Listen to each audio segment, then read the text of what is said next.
Interview and job search strategies at work. I'm going to be changing the podcast name to Get a Job in Tech. I think it's more relevant to what the specific topic of the podcast is, although it still does have to do with interviewing and job search strategies at work. I just feel that Get a Job in Tech is something that's more suited for this podcast, the name, if you will. Plus, also, it's easier to search for. And when you search for interviewing jobs, so it's just like, why do I need to search all that? Okay, let me just search for how to get a job in tech or get a job in tech, and that's that. So having said that, you want a job in tech. Now all of a sudden, a lot of companies are wanting to work from home. They need people to work from home. That's a real big need for that nowadays, and you want to be part of it. You also have friends that are working from home and your relatives, family members, and you want to do the same. You're like, hey, I want to do that. I don't want to have to go to work and all that. And after a while, you're going to see that this is probably going to become a thing, a big thing that people do. So how do you get into it? So again, you're working at Walmart, McDonald's, and you want to get a job in the IT field, more importantly, the tech field, general technology field, if you will. But you want to get a job as a work from home person. You want to work from home full time. And how do you do that? Where do you go? I keep saying the best resource, the easiest resource to get into, two websites, or transcom.com. That's one. They do work from home for companies like Viasat, which is satellite internet. Another company is called Sitel, Sitel.com. They provide tech support, over the phone tech support for companies like Cox Communication. The benefit of these two companies is they give you free 5 weeks of training. So let's just talk a little bit about Transcom. What do they send you? How does it work? What not? With Transcom, they want you to have a dedicated computer. It's not going to be a laptop, it's going to be a desktop. They also will send you access to a Citrix server. It's Citrix client, really, which allows you to interact with their environment. So the reason they have you have a desktop, you can buy it on eBay or on Amazon. It should be at least 4 gig of RAM. It should be at least 2 CPUs on that machine. Dell is practical Dell computer. It would be ideal. Keyboard, mouse, all that. Your internet should be not wireless, but like a cable Cat5 connection from your router or from your cable modem from your company. So why do I say a dedicated computer for this? Because what they do is they install software. They have you download a piece of software, and what it does is it captures all of your information on your computer, such as your BIOS or CPU.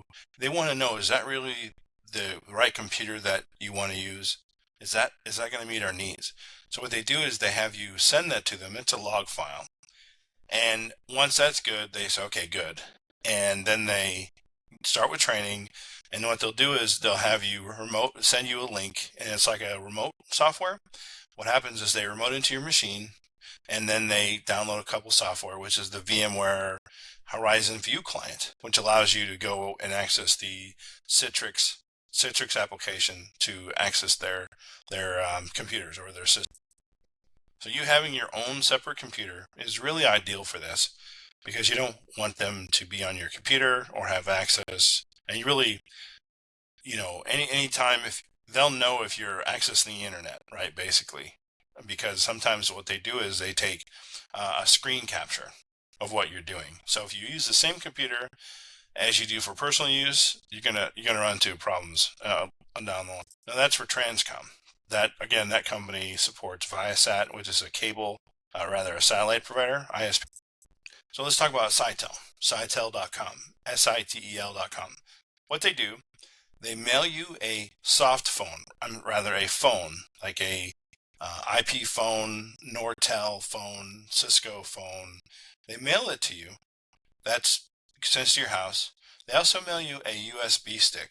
Well, that USB stick has an OS. So what you do is you put it in your computer you have.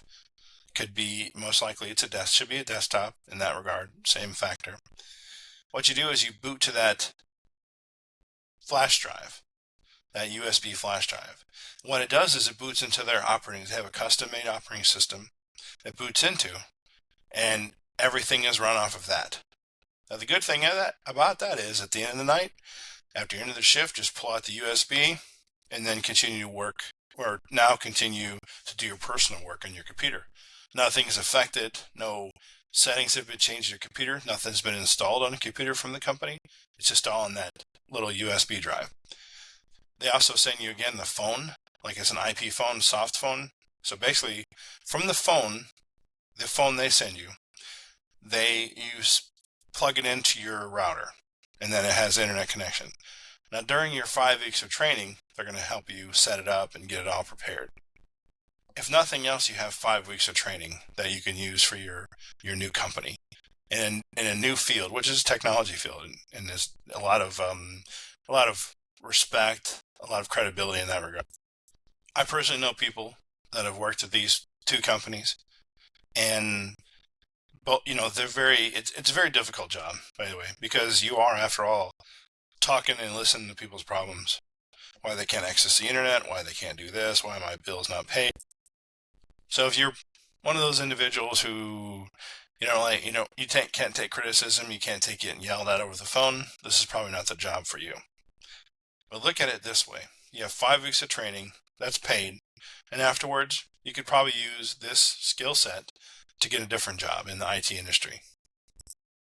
The pay is, I believe it was like $13 an hour to start off. So it's a little more than minimum wage in some places. Say if you work at a company that pays you $15, but you have to go in every day, and this pays you $13, you got to figure in the cost of having to travel versus you're at work 1 minute in.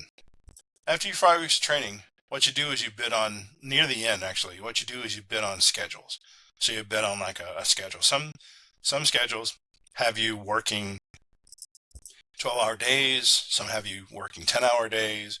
In some regards, you could have 3 days off during the week if you get the right schedule. So that's the benefit of it. Other than that, I know there's a lot of other IT jobs, and as you go up in like the IT or the tech industry, it becomes harder and harder to get those jobs. Not saying they're not available.